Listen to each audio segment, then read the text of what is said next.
lalpaka laukune ima a kunin kato itelo tua katule chi nang toka nun kong shuai tu lalpaka ngai che ka ngai che ni tin ni ka ngai che ka hum him na ka fel na tu opa thian ka ngai che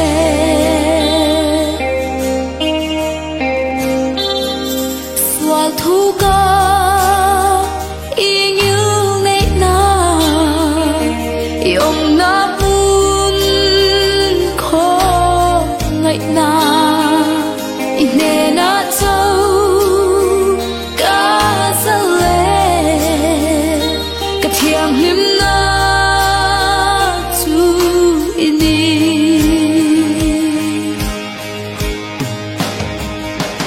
lalpaka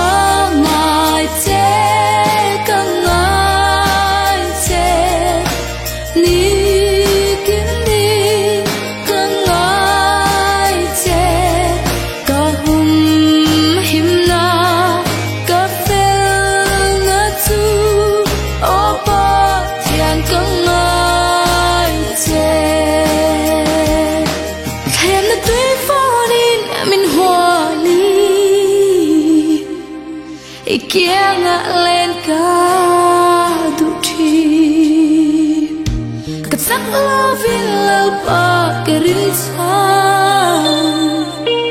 bề xây lệ ca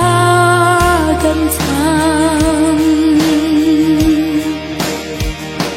lâu ba ca ngài che ca ngài che ni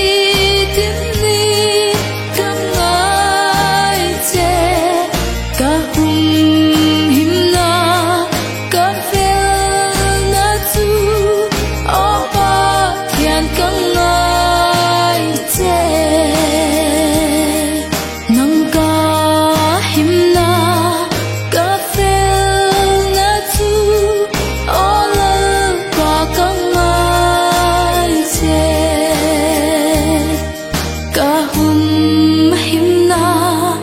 ka